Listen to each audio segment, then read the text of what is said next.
Cuando María Félix fue humillada en Hollywood frente a Marilyn Monroe, su respuesta cruzó fronteras. El salón olía a rosas importadas y a dinero viejo. 600 personas vestidas de gala en el Beverly Hilton, la élite completa de Hollywood reunida en una sola noche, y en la mesa principal, separadas apenas por 2 asientos. Las 2 mujeres más fotografiadas del planeta se miraban sin decir una palabra. María Félix y Marilyn Monroe. Una morena, la otra rubia. Una mexicana, la otra estadounidense. Una reina, la otra diosa. Lo que estaba a punto de pasar en los siguientes 12 minutos destruiría carreras, cruzaría fronteras, se publicaría en 14 países y se convertiría en la historia más incómoda que Hollywood jamás intentó borrar. Porque esa noche, un hombre poderoso cometió el error de humillar a María Félix frente a Marilyn Monroe, frente a 600 testigos, frente a las cámaras de todo el mundo. Y María no lloró. No se fue. No agachó la cabeza. Hizo algo mucho peor. Respondió. Y su respuesta no solo cruzó fronteras, cruzó épocas. Esta es esa historia. Por cierto, no olvides suscribirte a este canal para seguir escuchando más historias como esta. Los Ángeles, California. 14 de febrero de 1953. Noche de los premios de la Asociación de Corresponsales Extranjeros de Hollywood, lo que hoy conocemos como los Globos de Oro. Era la 10ª ceremonia, una de las más importantes hasta la fecha, y el salón del Beverly Hilton estaba repleto de las estrellas más grandes del mundo. En las mesas brillaban nombres que hoy son leyenda: Humphrey Bogart fumando su eterno cigarrillo, Grace Kelly con un vestido blanco que parecía hecho de luz de luna, Gary Cooper con su sonrisa lenta y poderosa, y en la mesa más visible del salón, Marilyn Monroe, que acababa de filmar Los caballeros las prefieren rubias y era, oficialmente, la mujer más deseada de Estados Unidos. Tenía 26 años, cabello platino, un vestido dorado que dejaba poco a la imaginación y una sonrisa que escondía más dolor del que nadie imaginaba. Pero esa noche, Marilyn no era la noticia. La noticia era la mujer sentada 2 sillas a su derecha, una mujer que la mayoría de los gringos no conocía pero que medio mundo reverenciaba. María Félix tenía 38 años. Había llegado a Los Ángeles 3 semanas antes por invitación de la 20ª Century Fox, que llevaba meses intentando convencerla de firmar un contrato para 3 películas. Hollywood quería a María desesperadamente. La habían visto en Doña Bárbara, en Enamorada, en La Devoradora. Sabían que esa mujer tenía algo que no se fabricaba en ningún estudio de California. Una ferocidad natural, una belleza que no pedía permiso, una presencia que hacía que hasta los directores más arrogantes se pusieran de pie cuando ella entraba a un cuarto. Pero María no había aceptado nada todavía.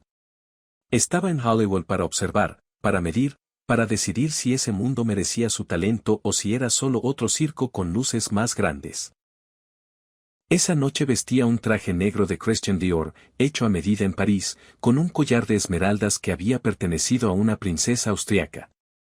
Su maquillaje era impecable, sus ojos delineados con la precisión de un bisturí, y su cabello negro recogido en un moño que exponía ese cuello largo, ese cuello que los fotógrafos europeos llamaban el cuello del cisne mexicano. Cuando entró al salón, algo pasó. No fue un aplauso, no fue un murmullo. Fue un silencio. Ese tipo de silencio que solo ocurre cuando algo extraordinario aparece y la gente necesita un segundo para procesar lo que está viendo. Marilyn Monroe la vio entrar y dejó de sonreír por un instante. No por envidia, por reconocimiento. Años después, en una entrevista que casi nadie recuerda, Marilyn diría sobre ese momento: cuando María Félix entró al salón, yo dejé de ser la mujer más hermosa del cuarto y no me importó, porque lo que ella tenía no era belleza, era poder. María caminó hasta su mesa con la calma de quien ha cruzado salones más intimidantes que ese. Un asistente le indicó su lugar. 2 asientos a la izquierda de Marilyn. María se sentó, cruzó las piernas, aceptó una copa de champaña sin agradecerla, y miró a su alrededor con esos ojos que habían destruido hombres más poderosos que cualquiera en ese salón. A su derecha, un asiento vacío. A su izquierda, un productor gordo cuyo nombre nadie recordaría después de esa noche. Al otro lado de Marilyn estaba Jack Warner, el jefe de Warner Brothers, uno de los hombres más poderosos de Hollywood. Warner tenía 60 años, era calvo, robusto, con una sonrisa permanente que no era amable sino calculadora. Había construido un imperio destruyendo a quien se interpusiera. Actrices, directores, escritores, todos eran piezas desechables en su tablero. Era famoso por 3 cosas: hacer dinero, humillar a sus empleados y beber whisky como si fuera agua. Esa noche llevaba ya 4 vasos y la lengua suelta. Pero había otro hombre en esa mesa que importaba más de lo que parecía. Sentado frente a María, con un traje gris que no le quedaba bien y una corbata torcida, estaba Leonard Goldstein, vicepresidente de producción de la 20ª Century Fox. Era Goldstein quien había orquestado la invitación de María a Hollywood. Era él quien había prometido a los ejecutivos del estudio que convencería a la mexicana de firmar. Y era él quien esa noche tenía una misión secreta que María desconocía por completo. Goldstein había cenado con Jack Warner 2 noches antes. La conversación, reconstruida años después por un mesero que escuchó todo, fue reveladora. Goldstein le dijo a Warner que estaban trayendo a María Félix para un contrato de 3 películas. Que era la actriz más grande de México, de Latinoamérica, probablemente de todo el mundo hispano. Warner lo miró con desprecio. Otra mexicana, dijo, masticando su filete. ¿Para qué? Ya tenemos suficientes problemas con las latinas. No saben actuar, no hablan inglés, y el público americano no las quiere. Goldstein insistió. María Félix es diferente, Jack. Es una estrella internacional. Los franceses la adoran, los italianos la veneran. Jean Renoir quiere dirigirla. Warner se limpió la boca. Me importa un comino lo que piensen los franceses. Esto es Hollywood, no París. Si quieren una latina, que haga papeles de sirvienta o de prostituta exótica.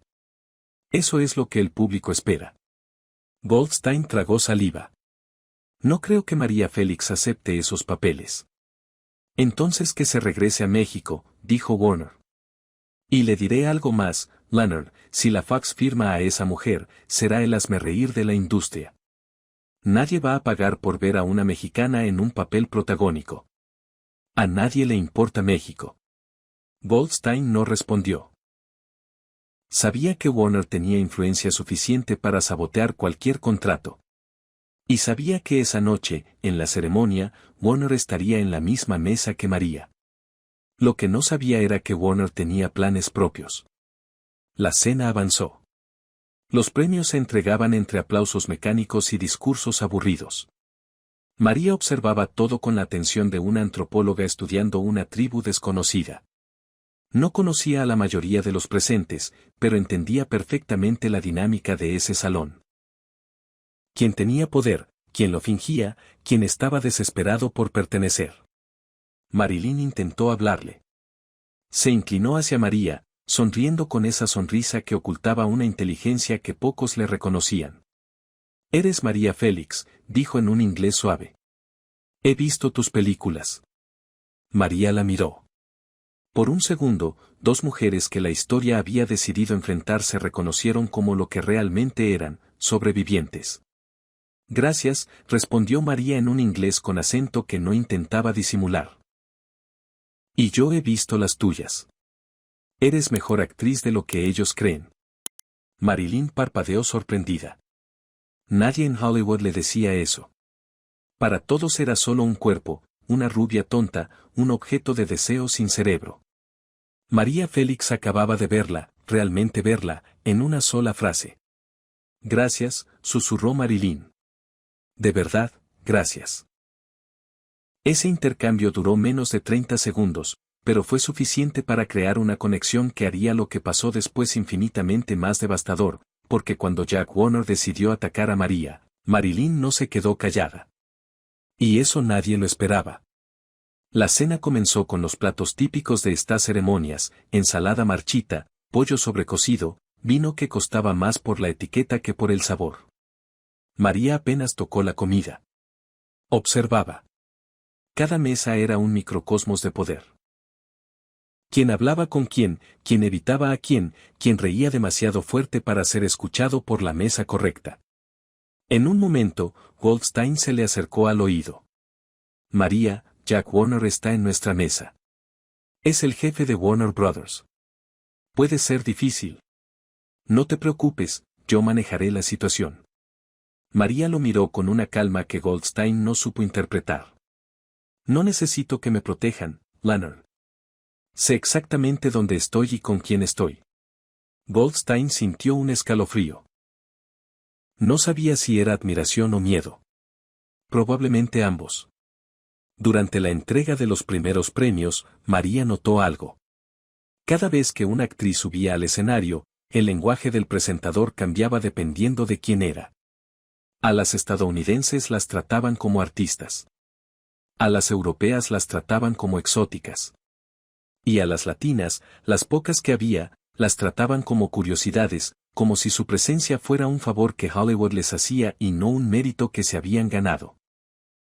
María archivó esa observación para más tarde, sin saber que la necesitaría en menos de una hora. En un momento, un presentador mencionó que entre los invitados de honor estaba la gran estrella del cine mexicano, la señorita María Félix. Un aplauso tibio, cortés, el tipo de aplauso que se da a alguien que no se conoce pero que se supone es importante. María inclinó la cabeza levemente. No sonrió.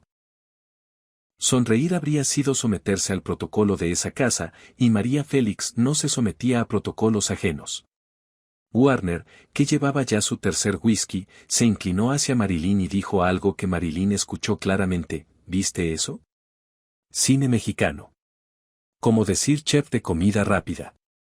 Marilyn no rió. Lo miró con una expresión que Warner era demasiado borracho para interpretar correctamente. Era disgusto. El momento decisivo llegó durante el intermedio, ese espacio entre la entrega de premios donde los invitados se levantan, fuman, hablan, hacen negocios. Jack Warner estaba de pie, whisky en mano, rodeado de un grupo de productores y directores que reían sus chistes por obligación. María estaba sentada, bebiendo champagne, observando. Warner la vio sola y caminó hacia ella. Su paso era el de un hombre acostumbrado a que la gente se apartara. Leonard Goldstein lo vio acercarse y sintió un escalofrío. Conocía esa mirada en los ojos de Warner. Era la mirada del matón del patio de recreo que ha encontrado una víctima nueva.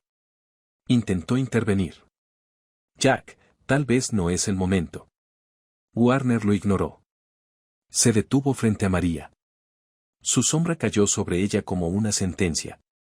Así que tú eres la famosa María Félix, dijo en voz alta, lo suficientemente alta para que las mesas cercanas escucharan. La reina del cine mexicano. Hizo una pausa, miró al grupo que lo seguía. Cine mexicano. ¿Eso siquiera existe?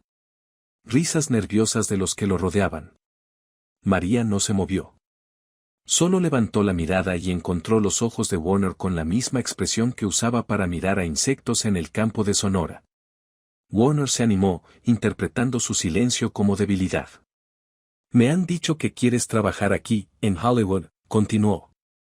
Que la Fox te quiere para películas grandes. Se inclinó, su aliento a whisky golpeando la cara de María. ¿Pero sabes qué papeles hay para alguien como tú? Nativos, sirvientas, prostitutas con corazón de oro. Eso es lo que el público quiere ver cuando ve a una mexicana. No es racismo, querida, es negocio. El silencio alrededor de la mesa se expandió como una mancha de aceite. Personas en mesas vecinas dejaron de hablar. Marilyn Monroe miraba la escena con los ojos muy abiertos. Goldstein se cubría la cara con las manos. Los fotógrafos de la prensa internacional, que estaban a metros de distancia, empezaron a levantar sus cámaras. Warner no había terminado. Tomó otro trago de whisky y siguió hablando, ahora dirigiéndose al grupo como si María fuera una exhibición en un zoológico. El problema con estas actrices extranjeras, proclamó, es que vienen aquí pensando que son estrellas. En sus paisitos son grandes, claro, pero esto es Hollywood. Aquí competimos con las mejores del mundo, con las de verdad. Señaló a Marilyn sin sutileza. Mira a Marilyn. Eso es una estrella. Rubia, americana, habla inglés. Eso es lo que vende. No. Señaló a María con la mano que sostenía el vaso, derramando whisky, esto. Esto es folclore. María Félix llevaba exactamente 47 segundos escuchando. No había movido un músculo. No había cambiado su expresión. Pero algo en sus ojos se encendió, algo que las personas que la conocían reconocían como la señal de que alguien estaba a punto de ser destruido. Porque María Félix no peleaba con gritos. Peleaba con palabras. Y sus palabras eran espadas. María dejó su copa de champaña en la mesa. El sonido del cristal contra el mantel fue lo único que se escuchó en un radio de 10 metros. Se puso de pie lentamente, como si tuviera todo el tiempo del mundo, como si Jack Warner fuera una molestia menor en un día que tenía cosas más importantes. En tacones era más alta que él. Lo miró hacia abajo, literalmente. El gesto no era casual. María sabía exactamente lo que hacía. Toda su vida había aprendido a usar su presencia física como primera arma. Había aprendido que en un mundo donde las mujeres eran tratadas como objetos pequeños, ocupar espacio era un acto de resistencia. Cada centímetro de estatura era una declaración. Cada tacón era un argumento. Y esa noche, parada frente a Jack Warner, María Félix medía no solo más que él en centímetros, medía más en todo lo que importaba. Señor Warner, dijo. Su voz era clara, modulada, con ese acento español que sonaba como música en una sala acostumbrada al inglés plano de California. Señor Warner, repitió, porque la primera vez él no respondió, estaba ocupado sonriendo a su grupo como si la situación fuera graciosa. La segunda vez no sonrió. Algo en el tono de María le borró la sonrisa. Le agradezco la educación, continuó María. Ahora permítame darle la mía. Un silencio absoluto se instaló en esa sección del salón. Las mesas cercanas dejaron de fingir que no escuchaban. Los fotógrafos disparaban. María caminó un paso hacia Warner, invadiendo su espacio personal. Él retrocedió medio paso, involuntariamente. Ese medio paso fue notado por todos. El hombre más poderoso de Warner Brothers había retrocedido ante una actriz mexicana. Usted dice que el cine mexicano no existe, comenzó María. Interesante. Porque John Ford me ofreció un papel el año pasado. Ian Huston me ha escrito 3 cartas. Y Gene Ranward, que es más talentoso que cualquier director que usted tenga contratado, cruzó el Atlántico para pedirme que trabaje con él. Pero claro, ¿qué saben ellos? No son usted. María caminó alrededor de Warner como una leona rodeando a su presa. El grupo que lo acompañaba se había disuelto. Nadie quería estar cerca de la zona de impacto. Usted dice que solo puedo hacer papeles de sirvienta, continuó María. Curioso. En mi país soy reina. En Francia soy musa. En Italia soy diosa. Solo en su país, señor Warner, una mujer como yo sería sirvienta. ¿Qué dice eso de su país? El golpe fue preciso. No era solo un insulto personal, era una crítica a todo el sistema. Las personas que escuchaban, actores, directores, periodistas, lo sintieron en el estómago. Warner intentó recuperarse. Mira, querida, yo solo decía que el mercado americano.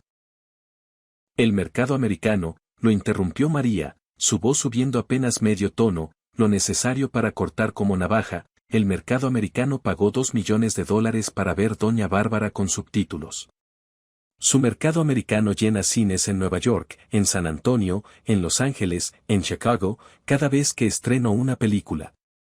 Su mercado americano, señor Warner, tiene 20 millones de personas que hablan español, que compran boletos, que pagan su sueldo. ¿Pero no importan porque no son rubias? Warner abrió la boca. Nada salió. María no le dio tiempo. Y otra cosa, dijo acercándose hasta que su perfume francés reemplazó el olor a whisky en la nariz de Warner. Usted señaló a Marilyn Monroe como ejemplo de lo que yo debería ser. Una estrella americana.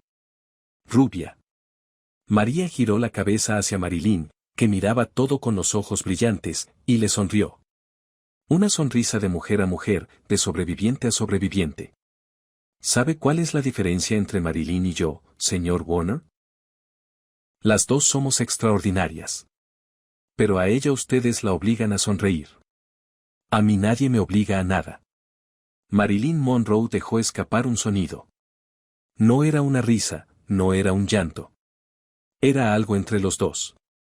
Algo que sonaba como reconocimiento, como alivio, como si alguien finalmente hubiera dicho en voz alta lo que ella sentía cada día de su vida. María no había terminado. Se dio vuelta hacia el grupo de productores y directores que observaban petrificados. Ustedes, dijo señalándolos con un dedo que parecía el cañón de un arma. Ustedes que se ríen de sus chistes. Ustedes que dejan que este hombre decida quién merece actuar basándose en el color de su piel. ¿Cuántas actrices han destruido? ¿Cuántas mujeres talentosas les han dicho que solo pueden ser sirvientas, prostitutas, nativas? ¿Cuántas se fueron llorando mientras ustedes contaban sus dólares? Nadie respondió. Un director joven, que años después sería nominado al Oscar, bajó la mirada. Un productor veterano se alejó disimuladamente hacia el bar. El camarógrafo de la prensa internacional tenía la boca abierta y la cámara temblando en sus manos. María volvió a Warner. Su voz bajó, se volvió íntima, casi tierna, lo cual era infinitamente más aterrador que si hubiera gritado. Señor Warner, escúcheme con atención porque solo lo diré una vez. Yo no vine a Hollywood a pedir permiso. No necesito su aprobación, no necesito sus papeles de sirvienta, no necesito su opinión sobre lo que vale el cine mexicano. Vine porque su estudio me invitó, porque la Fox me necesita más de lo que yo la necesito a ella. Y ahora le voy a hacer un favor que nadie más en este salón se atreve a hacerle. Le voy a decir la verdad. Hizo una pausa. El salón contenía la respiración colectivamente. 600 personas pendientes de los labios de una mujer que había llegado como invitada y se había convertido en jueza. Usted, señor Warner, dijo María, no es un genio del cine. Es un comerciante que tuvo suerte. Compra y vende talento como si fueran vacas en un mercado. No entiende el arte, no entiende la actuación, no entiende nada que no tenga un signo de dólares adelante. Y la prueba de eso es que tiene a la mujer más talentosa de este salón, señaló a Marilyn, y la usa como decoración. La viste de lentejuelas y le pide que abra la boca pero no que piense. Eso no es hacer cine, señor Warner. Eso es vender carne. Y yo no soy carne que se vende. Soy fuego que se respeta. Jack Warner estaba desmoronándose visualmente. Su cara había pasado del rojo de la ira al blanco de la derrota. Sus manos temblaban. El vaso de whisky se le resbaló y cayó al piso. El sonido del cristal rompiéndose fue como el punto final de una sentencia. Nadie se movió a recogerlo. Warner buscó apoyo en los ojos de sus acompañantes. No encontró ninguno. Todos miraban al piso, al techo, a cualquier parte menos a él. En 40 años de Hollywood, Jack Warner nunca había sido confrontado así. Nunca en público, nunca por una mujer, nunca por una extranjera que debería haber estado agradecida de que la invitaran a sentarse en la mesa de los poderosos. María recogió su bolso del respaldo de la silla. Un movimiento elegante, sin prisa, como si estuviera saliendo de una cena aburrida en lugar del escenario de una masacre verbal. Pero antes de irse, hizo algo que nadie esperaba.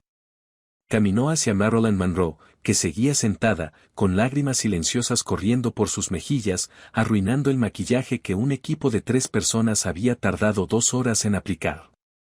María se inclinó, tomó la mano de Marilyn y le dijo en voz baja, pero no lo suficientemente baja. El micrófono del fotógrafo de la agencia France Press captó cada palabra. Tú no eres lo que ellos dicen que eres, le dijo María a Marilyn. Eres más. Mucho más. No dejes que estos hombres te definan. Eso es lo que quieren. Que creas que solo eres un cuerpo. Que tu valor está en sus ojos, no en los tuyos. Marilyn apretó la mano de María. Sus dedos temblaban. Nadie me había dicho eso, susurró. Porque nadie aquí tiene valor, respondió María. Tienen dinero, tienen poder, tienen fama. Pero valor es otra cosa. Valor es decirle a un hombre poderoso que está equivocado mientras te tiemblan las rodillas por dentro. Marilyn la miró fijamente. ¿A ti te tiemblan las rodillas? María sonrió. Siempre. Pero nunca lo sabrán. Se enderezó, le soltó la mano a Marilyn, y caminó hacia la salida del salón. Sus tacones resonaban en el silencio como tambores de guerra. 600 pares de ojos la seguían. Nadie la detuvo. Nadie habría podido. En la puerta se detuvo un segundo, solo un segundo, y se dio vuelta. No miró a Warner. Miró al salón entero. Su voz cruzó el espacio como una flecha. Señoras y señores, dijo en un inglés perfecto que de repente no tenía acento, como si hubiera decidido hablar su idioma solo para que no quedara duda de que entendía cada palabra que le habían dicho. La próxima vez que hablen de cine mexicano, recuerden este momento. Porque en su país, el más poderoso de este salón acaba de ser puesto en su lugar por una mexicana. Buenas noches. Y salió. El silencio duró 11 segundos. 11 segundos en los que 600 personas procesaron lo que acababan de presenciar. Luego alguien empezó a aplaudir. Después otro. Y otro. En 30 segundos, la mitad del salón estaba aplaudiendo. No aplaudían a María. Aplaudían lo que María representaba, la posibilidad de decirle la verdad al poder sin pedir disculpas. Jack Warner seguía de pie, rodeado de cristales rotos y de una reputación que jamás se recuperaría completamente. Su asistente se le acercó tímidamente. «Señor Warner, ¿quiere que traiga su auto?» Warner no respondió. Miraba hacia la puerta por donde María había desaparecido como si estuviera viendo un fantasma. Como si recién entendiera que acababa de perder una batalla que ni siquiera sabía que estaba peleando. Los minutos posteriores fueron un caos controlado. La mitad del salón estaba eufórica. La otra mitad estaba aterrorizada. Los que dependían de Warner para sus carreras sabían que ese hombre era vengativo, que nunca olvidaba una humillación y que cualquiera que hubiera aplaudido podía convertirse en objetivo. Pero la verdad era que la mayoría no podía evitarlo. Lo que María había hecho era demasiado grande, demasiado perfecto, demasiado necesario como para fingir que no había pasado. Los fotógrafos corrieron a revelar sus rollos. Los periodistas de las agencias internacionales peleaban por los teléfonos del hotel. La historia cruzaría fronteras esa misma noche, exactamente como María había prometido. En la mesa principal, Marilyn Monroe se levantó. Nadie notó que se iba porque todos estaban demasiado ocupados comentando lo que habían visto. Marilyn caminó hacia el vestíbulo, su vestido dorado arrastrándose por el piso de mármol. Buscaba a María. La encontró en la puerta trasera del hotel, parada junto a un auto negro, fumando un cigarrillo con las manos ligeramente temblorosas. «¿María?», dijo Marilyn acercándose. María la miró. La máscara de reina se había roto apenas un poco. Sus ojos estaban brillantes, no de poder, de algo más humano. «¿Necesitas algo?», preguntó María. Marilyn se detuvo a un paso de ella. «Quiero saber cómo lo haces». «¿Hacer qué?». «No tener miedo». María exhaló humo lentamente. «Tengo miedo todo el tiempo», dijo. «Pero el miedo y yo hicimos un trato hace mucho. Él puede quedarse, pero no puede hablar. No puede salir. Puede vivir adentro, pero afuera soy yo la que manda». Marilyn se recargó contra el auto. Por un momento, las dos mujeres más famosas de sus respectivos continentes estaban ahí, en un estacionamiento de hotel, como dos chicas compartiendo un cigarrillo después de una pelea en la escuela. «Yo no puedo hacer lo que tú hiciste ahí adentro», dijo Marilyn. «Si yo hubiera dicho algo así, me habrían destruido mañana». María asintió. «Lo sé. Esa es la diferencia entre tú y yo, Marilyn. No la valentía. La situación». tú dependes de ellos. Yo no dependo de nadie. Pero ¿cómo llegaste a no depender? Rechazando todo lo que me ofrecían a cambio de mi dignidad. María tiró el cigarrillo. Cada vez que un hombre poderoso me ofreció un camino fácil a cambio de mi silencio, de mi obediencia, de mi cuerpo, dije que no y cada no me costó algo. Papeles que perdí, contratos que se cayeron, amantes que se fueron. Pero cada no también me dio algo. Me dio esto, se señaló el pecho. La certeza de que nadie me posee. ¿Y vale la pena?, preguntó Marilyn. Su voz era pequeña, frágil, tan diferente de la Marilyn que el mundo conocía. Vale cada dolor, respondió María. Porque los papeles van y vienen, los contratos se rompen, la fama se apaga. Pero lo que queda, lo que realmente queda al final, es si pudiste mirarte al espejo y reconocerte. Si la mujer que te devuelve la mirada es la que tú elegiste ser o la que ellos fabricaron. Marilyn cerró los ojos. Yo ya no me reconozco, confesó. María la tomó del brazo. Entonces empieza a buscarte. No es tarde. Los días siguientes fueron un terremoto. Los periódicos de todo el mundo publicaron la historia con titulares que variaban en idioma pero no en mensaje. En Nueva York, el Times tituló, Actriz mexicana confronta a Jack Warner en ceremonia de Hollywood. En París, Le Monde fue más dramático, María Félix humilie le roi de Hollywood devant 600 témoins. En Ciudad de México, el Excelsior ocupó toda la primera plana, la doña defiende a México en Hollywood, pone en su lugar al jefe de Warner Brothers. Las agencias de noticias enviaron la historia a 14 países. En una semana, la frase de María, yo no soy carne que se vende, soy fuego que se respeta, se había convertido en titular en Brasil, Argentina, España, Italia, Francia, Alemania, e incluso en Japón, donde un periódico tradujo su discurso completo y lo publicó con un editorial que decía: lo que esta mujer hizo es lo que Asia debería hacer frente al imperialismo cultural occidental. En Hollywood, las reacciones fueron mixtas pero mayoritariamente de un silencio cobarde. Públicamente, nadie defendía a Warner. Privadamente, muchos ejecutivos estaban furiosos con María. ¿Quién se creía? Una extranjera viniendo a su casa a darles lecciones. Pero otros, especialmente actores y directores de rango medio que habían sufrido la arrogancia de los estudios, celebraban en secreto.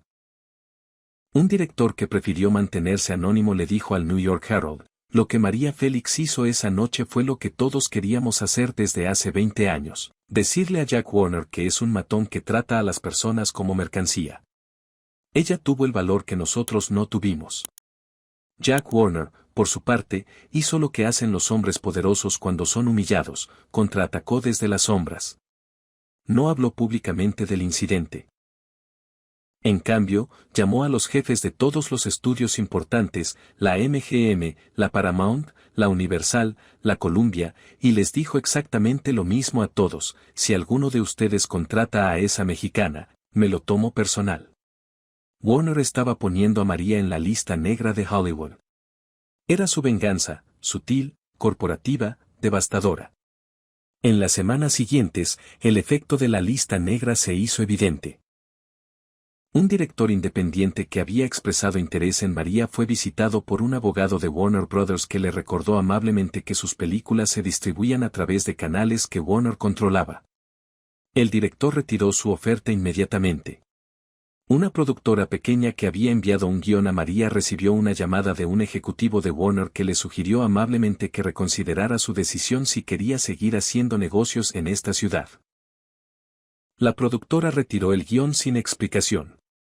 Era la maquinaria del poder funcionando como siempre había funcionado, silenciosa, eficiente, implacable. Un actor latino que había aplaudido a María esa noche fue llamado por su agente al día siguiente. Te vieron aplaudiendo, le dijo. Warner tiene memoria de elefante. Te sugiero que hagas una declaración diciendo que fue un malentendido o prepárate para no trabajar en un año. El actor hizo la declaración. Se odió por hacerla, pero tenía una familia que alimentar y una hipoteca que pagar. Ese era el poder real de hombres como Warner, no necesitaban destruirte directamente. Bastaba con crear el miedo de que podían hacerlo. Y ese miedo era suficiente para que la gente se destruyera sola, traicionando sus propias convicciones por supervivencia. Goldstein, el vicepresidente de la Fox que había traído a María, fue el primero en sentir las consecuencias directas. Lo llamaron a una reunión de emergencia con el presidente del estudio. Leonard, tenemos un problema. Warner nos ha bloqueado 3 distribuidores en la costa este. Dice que si firmamos a Félix, él nos cierra mercados. Goldstein sabía lo que venía. ¿Y qué quieren que haga? Cancela el contrato con la mexicana. ¿Es ella o nuestro negocio en la costa este? Goldstein sintió náuseas. Pero ella no ha hecho nada malo. Dijo la verdad. No importa la verdad, Leonard. Importa el dinero. Siempre importa el dinero. Goldstein fue a ver a María a su hotel. Ella estaba en la suite presidencial del Chateau Marmont, leyendo un periódico francés, fumando un cigarrillo, como si el terremoto que había provocado fuera noticia para otros pero no para ella. María, tenemos un problema, dijo Goldstein. Lo sé, respondió ella sin levantar la vista. Warner te presionó y la Fox va a cancelar el contrato. ¿Cómo lo sabes? Porque así funciona este mundo, Leonard. Un hombre tiene poder, usa ese poder para castigar a quien lo desafía, y los demás obedecen por miedo. Es la misma historia en todas partes. En México, en Hollywood, en todas partes. ¿No te importa? María bajó el periódico y lo miró. Me importa, pero no me sorprende. Hice lo que tenía que hacer. Si el precio es no trabajar en Hollywood, lo acepto. He vivido sin Hollywood 38 años. Puedo vivir 38 más. Pero María, esto podría afectar tu carrera internacional. Warner tiene conexiones en Europa también. María se levantó, caminó hacia la ventana. Los Ángeles se extendía debajo de ella, una ciudad de sueños fabricados y pesadillas reales. Leonard, escúchame. Yo he sobrevivido a un matrimonio abusivo cuando tenía 17 años. Me quitaron a mi hijo. Me dijeron que una mujer no podía ser actriz sin acostarse con productores. Me dijeron que era demasiado morena, demasiado fuerte, demasiado mexicana. Y aquí estoy. ¿De verdad crees que Jack Warner me asusta? Goldstein no tenía respuesta. María continuó. Dile a tu estudio que cancele el contrato. No me importa. Yo vuelvo a México, hago mis películas, y sigo siendo María Félix. Conocí en Hollywood. Hizo una pausa. Pero dile también algo más. Dile que dentro de 50 años, nadie recordará los nombres de los ejecutivos que me rechazaron. Pero todo el mundo recordará mi nombre. Y todo el mundo recordará lo que pasó esa noche. Goldstein asintió lentamente. Tenía los ojos húmedos. Eres la mujer más valiente que he conocido, dijo. María sonrió. No, Leonard. Solo soy la más terca. Y en un mundo que nos pide que nos doblemos, la terquedad es una forma de valentía. La Fox canceló el contrato al día siguiente. La noticia se filtró inmediatamente. Los periódicos mexicanos estallaron de indignación. Hollywood castiga a María Félix por defender a México. La doña, vetada por decir la verdad. En las calles de Ciudad de México, la gente hablaba del incidente en cada esquina, en cada mercado, en cada salón de belleza. Las señoras en las peluquerías leían los periódicos en voz alta y comentaban entre ellas, esa María sí es mujer de verdad, no como esas gringas que se dejan de todo. Los taxistas pegaban recortes de periódico en sus viseras. Los mariachis componían corridos improvisados sobre la noche del Beverly Hilton. México entero vibraba con la historia de una mujer que había puesto en su lugar al hombre más poderoso de Hollywood. María Félix se había convertido en algo más que una actriz. Se había convertido en símbolo de dignidad nacional. En el Congreso, un diputado leyó un fragmento del discurso de María en tribuna y pidió un reconocimiento oficial. 3 universidades ofrecieron doctorados honoris causa. El Sindicato de Actores Mexicanos emitió un comunicado de solidaridad que firmaron más de 200 artistas. El presidente de México, Adolfo Ruiz Cortines, hizo una declaración pública que sorprendió a todos. María Félix es orgullo de México. Su valor para defender la dignidad de nuestra cultura frente a la arrogancia extranjera merece el reconocimiento de toda la nación. Era la primera vez que un presidente mexicano defendía públicamente a una actriz. La declaración fue portada en todos los periódicos del país y se reprodujo en medios de Latinoamérica, donde María ya era vista como heroína continental. En Buenos Aires, una manifestación de actrices argentinas marchó frente a la Embajada de Estados Unidos con carteles que decían, María Félix habló por todas nosotras. En Chile, la poetisa Gabriela Mistral, que ya tenía el Nobel de Literatura, envió un telegrama a María que decía simplemente, hermana, hiciste bien. En Colombia, los periódicos publicaron editoriales ardientes defendiendo la dignidad latinoamericana. Un columnista bogotano escribió, María Félix no defendió solo a México. Defendió a cada persona morena, a cada hispanohablante, a cada ser humano que alguna vez fue tratado como inferior por hablar otro idioma o tener otro color de piel. Lo que hizo en ese salón no fue un acto personal. Fue un acto continental. En España, la prensa publicó. Asa Hollywood no la quiere, Europa la recibe con los brazos abiertos. Y Europa cumplió esa promesa. Jean Renoir, el legendario director francés, hijo del pintor impresionista, considerado uno de los 5 mejores directores de la historia del cine, llamó a María personalmente apenas 2 días después del incidente. María, he leído lo que pasó, le dijo en ese francés elegante que María hablaba con fluidez. Ven a Francia. Haremos la película más hermosa del mundo y se la dedicaremos a Jack Warner como recordatorio de lo que perdió por ser estúpido. María rió por primera vez en días. Renoir tenía razón. Hollywood la había rechazado, pero el mundo entero la quería. 6 meses después filmó French Cancan con Renoir en París, rodeada de actores que la trataban como igual, en un set donde su talento era la única moneda que importaba, donde nadie mencionaba su nacionalidad como limitación sino como riqueza. La película fue un éxito internacional que se proyectó en 23 países. Los críticos franceses dijeron, María Félix demuestra que el talento no tiene nacionalidad, pero la arrogancia sí. La revista Cahiers du Cinema le dedicó una portada con el titular, La mujer que Hollywood no mereció.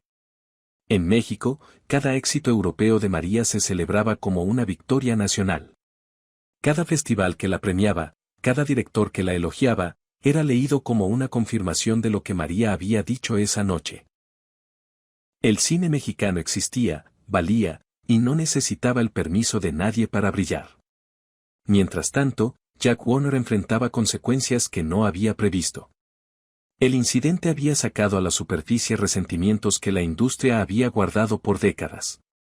Actrices que habían sido obligadas a papeles degradantes empezaron a hablar, no muchas, pero las suficientes. Un grupo de actores latinos envió una carta abierta a la Asociación de Productores de Hollywood exigiendo mejores representaciones.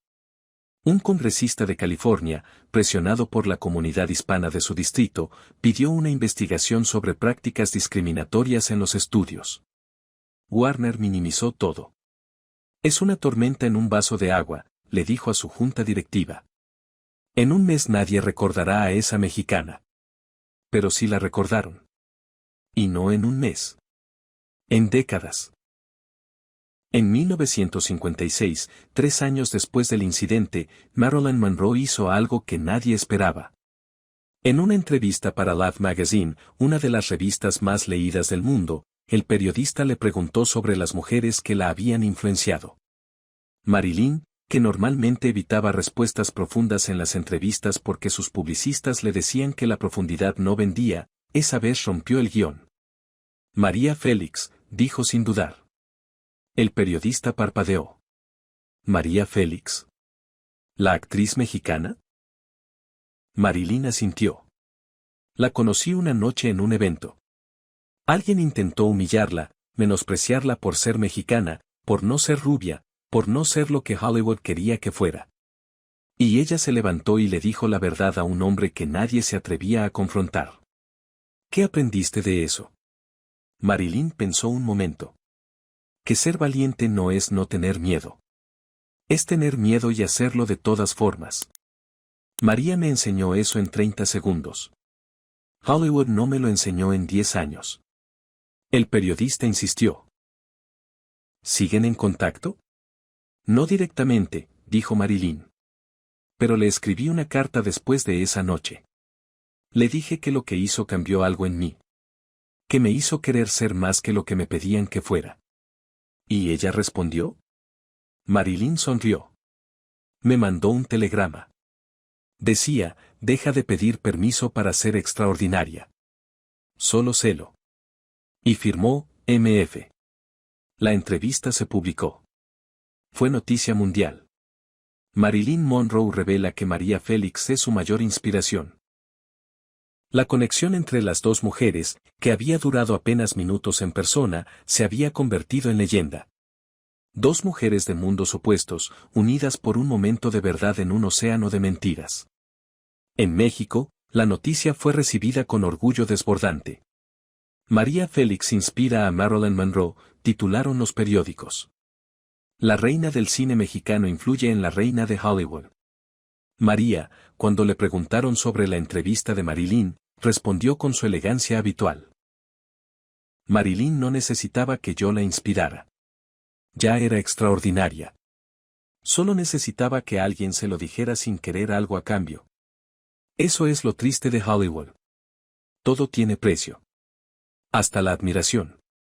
En 1962, Marilyn Monroe murió. Tenía 36 años. La noticia sacudió al mundo entero. En cada país, en cada idioma, los titulares repetían lo mismo. La diosa rubia de Hollywood había muerto sola en su cama, rodeada de frascos vacíos y de un silencio que gritaba todo lo que Hollywood se negaba a escuchar. María Félix recibió la llamada en su casa de Ciudad de México. Eran las 7 de la mañana del 5 de agosto. Fue Lupita, su asistente, quien le dio la noticia con voz temblorosa. Doña María, Marilyn Monroe ha muerto. María no respondió inmediatamente. Se quedó sentada en su sillón favorito, el de terciopelo verde que había comprado en una tienda de antigüedades en París, mirando por la ventana hacia los árboles de Polanco que se movían con el viento de la mañana, durante largos minutos que a Lupita le parecieron horas. Cuando finalmente habló, su voz estaba quebrada de una manera que Lupita pocas veces había escuchado. ¿Cómo? Sobredosis, al parecer. Suicidio, dicen algunos. María cerró los ojos. No fue suicidio, dijo. La mataron. No con veneno ni con balas. La mataron de la manera en que Hollywood mata a las mujeres. La hicieron creer que solo era un cuerpo. Le quitaron todo lo que tenía adentro y la dejaron vacía. Y cuando ya no pudieron sacarle más, la descartaron. Lupita no sabía qué decir. ¿Usted la conoció?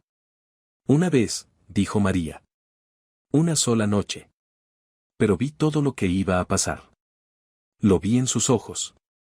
Estaba pidiendo ayuda y nadie la escuchaba. Nadie quería escucharla porque la Marilyn que sufría no vendía boletos. Solo vendía la Marilyn que sonreía. María se levantó, fue a su escritorio, sacó un sobreviejo. De adentro sacó un papel, el telegrama original que le había enviado a Marilyn años atrás, del que Marilyn había hablado en la entrevista. Junto al telegrama había otro papel, una carta escrita a mano por Marilyn. María nunca la había mostrado a nadie. Lupita le preguntó qué decía. María la leyó en voz baja. Querida María, escribió Marilyn. Desde esa noche en el Beverly Hilton no he dejado de pensar en lo que dijiste. Que el miedo puede quedarse pero no puede hablar. Estoy intentando hacer ese trato con mi miedo, pero él es más fuerte que yo. A veces siento que soy dos personas, la Marilyn que ellos inventaron y la Norma Jean que quiere salir pero no puede. Tú eres una sola persona, María. Completa. Entera. No sabes la suerte que tienes. Ojalá algún día pueda ser una sola persona también. Con admiración, Norma Jean. María dobló la carta. Se la llevó al pecho. Una lágrima, solo una, cayó por su mejilla. Nunca fue Norma Jean por completo, dijo. Nunca la dejaron. Y ahora ya no puede serlo. Esa noche, María mandó flores al funeral de Marilyn. Rosas blancas, sin tarjeta, sin nombre. Años después, cuando investigadores revisaron la lista de personas que enviaron arreglos florales al funeral, encontraron la orden. Rosas blancas, docenas, pagadas por una cuenta anónima de Ciudad de México. La florería confirmó que la persona que hizo el pedido tenía acento español y pidió que no se incluyera nombre. Solo dijo, ella sabrá quién las envía. Pero Marilyn ya no podía saber nada.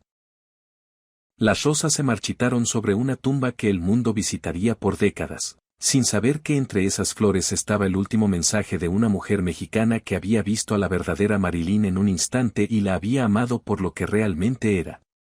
Los años pasaron y la historia del Beverly Hilton creció, se transformó, se convirtió en mito.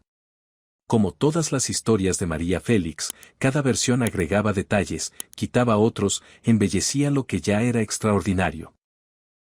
Algunos decían que María había abofeteado a Warner. No era cierto. Otros juraban que Marilyn y María se habían ido juntas esa noche a un bar y habían bebido champaña hasta el amanecer. Tampoco era cierto, aunque era bonito imaginarlo. Lo que sí era cierto, verificado por testigos, por fotografías, por artículos de prensa de la época, era que una mujer mexicana había entrado a la fortaleza del poder cultural más grande del mundo y la había sacudido con palabras. No con dinero, no con ejércitos, no con poder político. Con palabras y con verdad. Jack Warner murió en 1978, a los 86 años. Su obituario mencionaba la fundación de Warner Brothers, sus éxitos empresariales, sus controversias laborales. Y en un párrafo, casi al final, mencionaba el incidente del Beverly Hilton de 1953 con la actriz mexicana María Félix, que marcó un punto de inflexión en la percepción pública de Warner. Un historiador del cine escribió años después. Warner ganó millones, produjo cientos de películas, construyó un imperio que sobrevive hasta hoy. Pero la historia lo recuerda por 12 minutos en los que una mujer que él despreciaba le mostró quién era realmente. Eso es lo que pasa cuando construyes tu legado sobre la humillación de otros, alguien más fuerte que tú te devuelve el espejo. Incluso en la muerte, Warner no podía escapar de esa noche. En las décadas que siguieron, cada vez que se hacía un documental sobre la discriminación en Hollywood, cada vez que un académico escribía sobre racismo en la industria del cine, el nombre de Jack Warner aparecía junto al de María Félix. No como antagonistas iguales, sino como ejemplo y contraejemplo, el poder que destruye contra la dignidad que resiste. María Félix leyó el obituario en su casa de Polanco. Tenía 64 años. Seguía siendo impresionante, seguía siendo la doña. Leyó el párrafo sobre el incidente y sonrió. 25 años, le dijo a Lupita. 25 años y todavía lo persigue. Lupita le preguntó si sentía algo por la muerte de Warner. María pensó un momento. Siento que se fue un hombre que tuvo todo el poder del mundo y lo usó para hacer pequeñas a las personas. Siento que murió sin haber entendido que el poder real no es hacer que otros se arrodillen. Es negarte a arrodillarte tú misma. ¿Lo odiaba? No, dijo María. Nunca lo odié. Odiar requiere energía, y yo no desperdicié ni un segundo de energía en Jack Warner después de esa noche. Le di lo que merecía, la verdad. Lo que hizo con esa verdad fue su problema, no el mío.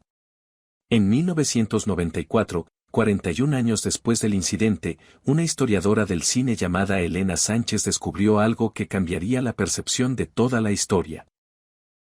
Investigando en los archivos de la 20ª Century Fox, encontró un memorando interno fechado 10 de febrero de 1953, 4 días antes de la ceremonia en el Beverly Hilton. El memo era de Leonard Goldstein a su secretaria. Decía lo siguiente: preparar los documentos del contrato de María Félix para firma definitiva en la ceremonia del 14 de febrero. Todo listo para anuncio público esa noche. Confirmar con prensa para cobertura fotográfica de la firma. Elena siguió buscando. Encontró otro documento, una carta de Goldstein a María, también fechada el 10 de febrero. Querida María, escribía Goldstein. Todo está listo para el viernes.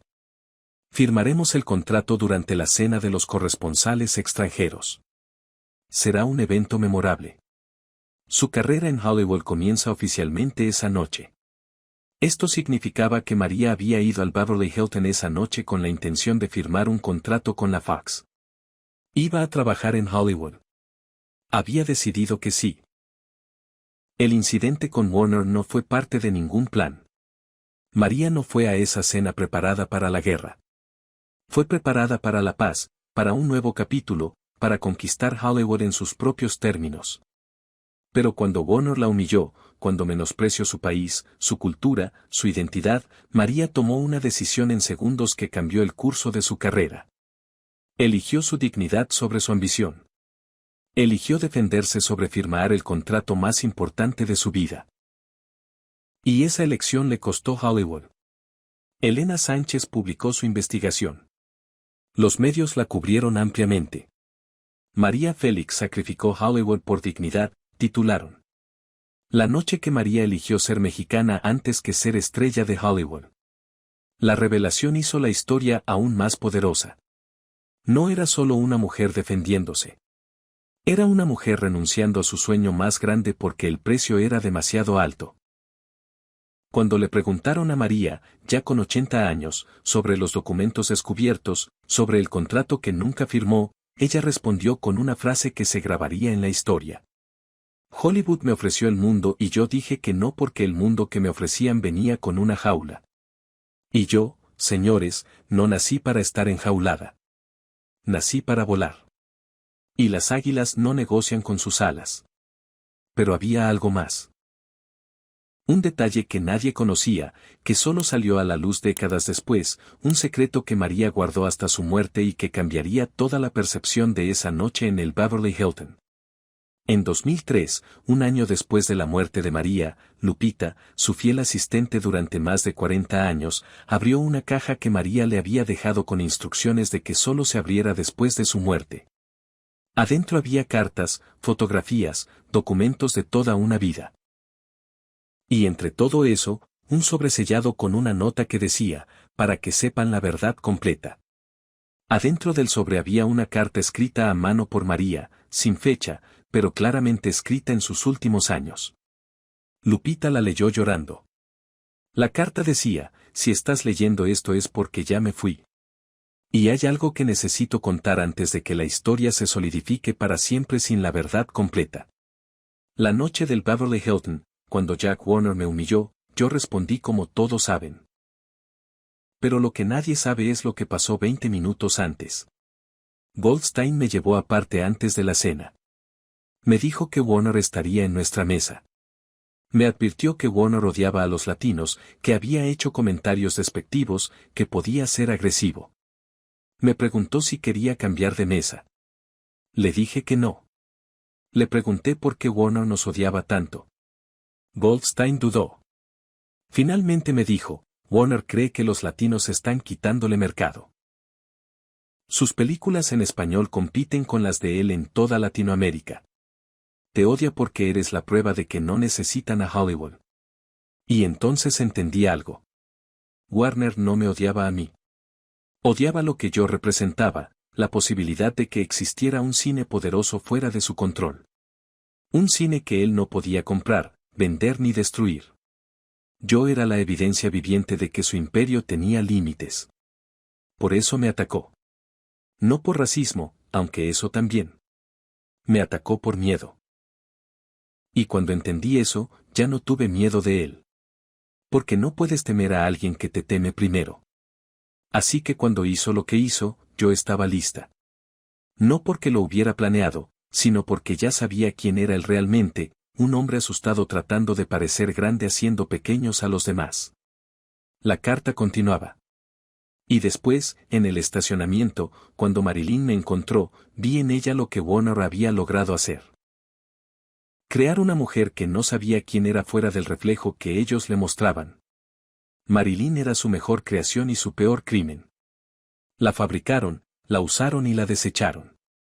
Y ella murió sin saber que era extraordinaria por sí misma, sin necesitar a ninguno de ellos. Eso es lo que más me duele de toda esta historia. No la humillación de Warner, que fue insignificante. No perder Hollywood, que fue liberador. Lo que me duele es no haber podido salvar a Marilyn. Haberla visto solo una noche, haber dicho las palabras correctas y que no haya sido suficiente. Porque a veces la verdad llega demasiado tarde. A veces las palabras correctas en el momento correcto no alcanzan para deshacer años de daño. Marilyn necesitaba más que una noche de valor. Necesitaba una vida entera de alguien que la viera como realmente era. Y yo solo pude darle 30 segundos. La carta terminaba con una frase que Lupita apenas pudo leer entre lágrimas. Si esta historia enseña algo, que no sea sobre mí. Que sea sobre todas las Marilyns del mundo. Las mujeres que son vistas pero no reconocidas. Las que son deseadas pero no amadas. Las que son famosas pero no conocidas. Que alguien las encuentre antes de que sea tarde. Que alguien les diga lo que yo le dije a Marilyn, eres más de lo que ellos creen. Y que esa vez, sea suficiente. Lupita publicó la carta. Se convirtió en noticia mundial. María Félix confiesa el secreto de la noche del Beverly Hilton. La carta que la doña guardó por 50 años. La revelación de que Warner actuaba por miedo, no solo por racismo, cambió la conversación. Psicólogos sociales usaron el caso como ejemplo de cómo el poder económico utiliza la discriminación como herramienta de control. No era que Warner odiara a los mexicanos por ser mexicanos, escribió un profesor de la Universidad de Columbia. Los odiaba porque representaban una competencia que no podía controlar. El racismo era el disfraz, el miedo era la realidad. Pero lo que más conmovió al mundo fue la parte de la carta sobre Marilyn.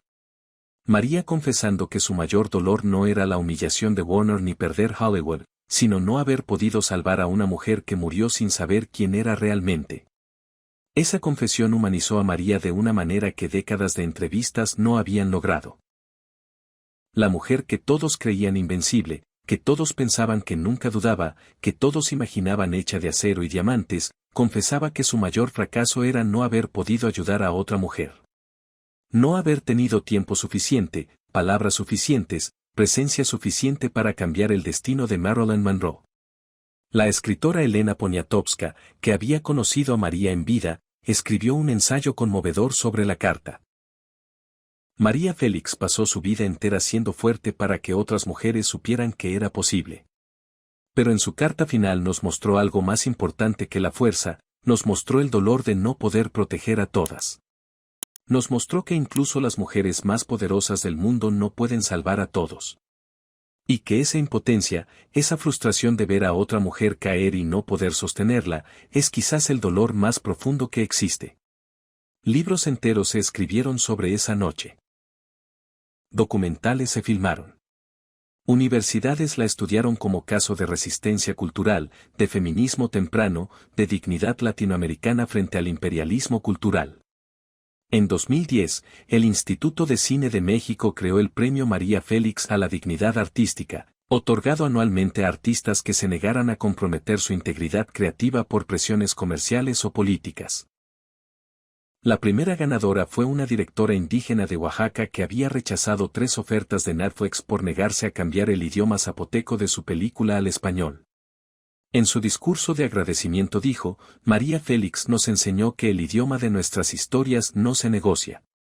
Ni el zapoteco, ni el español, ni ninguno. Somos lo que hablamos y lo que callamos. En 2018, 65 años después del incidente, una actriz mexicana fue nominada al Oscar. En su discurso de aceptación, ante el mismo Hollywood que había rechazado a María, dijo, estoy aquí porque una mujer mexicana se paró en este mismo lugar hace 65 años y dijo que no. Dijo que no a los papeles degradantes, no a la sumisión, no a la idea de que ser latina significaba ser menos. María Félix pagó un precio por ese no. Perdió Hollywood. Pero nos ganó a todas nosotras el derecho de estar aquí, de pie, con dignidad, como iguales. Gracias, María. Esta noche es tuya. La ovación duró 40 segundos. En hogares de todo México, mujeres de 80 años lloraban frente a sus televisores. Recordaban esa noche de 1953, la habían vivido a través de los periódicos, de las historias de sus madres, de la leyenda que se había convertido en herencia cultural. María Félix había perdido Hollywood, pero había ganado algo infinitamente más valioso, la eternidad. Hoy, más de 70 años después de esa noche en el Beverly Hilton, la historia sigue viva. Se cuenta en escuelas de actuación, en clases de estudios culturales, en conversaciones sobre racismo en la industria del entretenimiento. Se cuenta en bares de Ciudad de México y en cafés de París. Se cuenta cuando una mujer latina es menospreciada en una sala de juntas y decide no quedarse callada. Se cuenta cuando alguien poderoso intenta hacer sentir pequeño a alguien que no tiene su dinero, su color de piel ni su idioma. Y cada vez que se cuenta, María Félix vuelve a ponerse de pie en ese salón. Vuelve a caminar hacia Jack Warner. Vuelve a mirarlo desde arriba. Y vuelve a decir, yo no soy carne que se vende, soy fuego que se respeta. Porque eso es lo que las leyendas hacen. No mueren. No se apagan. No se olvidan. Permanecen. Están ahí cada vez que alguien necesita recordar que la dignidad no se negocia. Que el miedo no es excusa para el silencio. Que una mujer sola, con las palabras correctas y el valor suficiente, puede sacudir imperios. María Félix nunca trabajó en Hollywood. Nunca filmó una película con un estudio americano. Nunca ganó un Oscar ni un Globo de Oro. Pero hizo algo que ninguna estatuilla puede igualar. Se paró frente al sistema más poderoso del entretenimiento mundial y le dijo, no me van a definir. Yo me defino sola. Y esa definición, esa negativa a ser reducida, esa insistencia en ser completa, entera, mexicana, fuerte, vulnerable, humana, eso es lo que la hace más que una actriz, más que un icono, más que una leyenda. La hace eterna. Y quizás esa es la verdadera lección de aquella noche de febrero de 1953. No se trata de destruir a tus enemigos ni de ganar batallas públicas. Se trata de algo más profundo, más silencioso, más difícil. Se trata de saber quién eres cuando alguien intenta decirte que no eres suficiente. Se trata de mirar al poder a los ojos y decir, yo sé lo que valgo, y tu opinión no cambia eso. No importa si hablas otro idioma, si vienes de otro país, si tu piel es de otro color. Tu valor no lo decide un hombre en un traje caro con un vaso de whisky en la mano. Tu valor lo decides tú, cada mañana, cuando te miras al espejo y decides si hoy vas a ser quien ellos quieren que seas o quien tú sabes que eres. Puede que después te tiemblen las manos, como le temblaron a María en el estacionamiento. Puede que llores en privado, como lloró cuando supo que Marilyn había muerto. Puede que pierdas oportunidades, contratos, dinero. Pero lo que ganas no tiene precio. Ganas la certeza de que no te doblaron. De que fuiste tú hasta el final.